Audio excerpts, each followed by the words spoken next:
Kita masuk ke menu diskusi pertama Sapa Indonesia malam. Ex-Jampitsus dipanggil Kejaksaan Agung hari ini sebagai saksi terkait barang bukti uang hingga 74 kg emas dengan mengeluarkan sprindik baru terkait tindak pidana pencucian uang.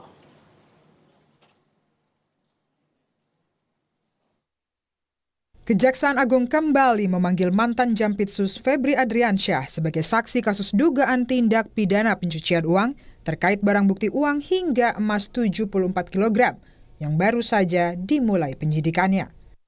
Sebelumnya, Febri telah dipanggil pada Rabu lalu, namun karena alasan kesehatan, Febri absen dalam pemanggilan. Jaksa Agung Muda Bidang Pengawasan Rudi Margono menyatakan, jika Febri tidak hadir pada Jumat ini, maka Kejaksaan Agung membuka opsi melakukan upaya paksa.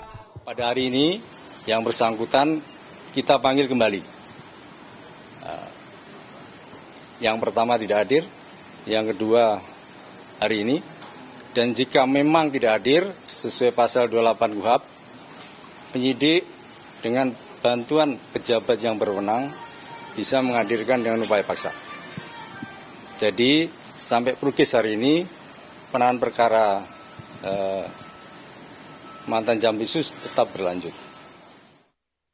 Ex-Jampitsus Febri Adriansyah absen dari panggilan pemeriksaan Tim 9 terkait kasus dugaan pencucian uang, emas 74 kg, dan uang tunai ratusan miliar yang ditemukan di rumahnya di Sentul, Bogor. Dalam keterangan tertulis, Kepala Pusat Penerangan Hukum Kejaksaan Agung menyatakan, Kejaksaan Agung telah mempelajari perkara yang menyeret ex-Jampitsus, sehingga terbit surat perintah penyidikan baru khusus tindak pencucian uang pada 20 Juli lalu. Kejaksaan telah menunjuk 9 orang jaksa untuk menangani perkara dan berdasarkan sprindik baru, Tim 9 telah memanggil 4 orang saksi, yakni FA, DR, NH, dan TS, serta seorang ahli tindak pidana pencucian uang atau TPPU untuk dimintai keterangan pada Rabu 22 Juli.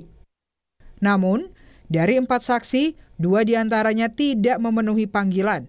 Ex-Jampitsus Febri Adriansyah dengan alasan kesehatan dan saksi NH tidak hadir tanpa pemberitahuan. Tim penyidik akan melakukan pemanggilan ulang pada Jumat 24 Juli mendatang.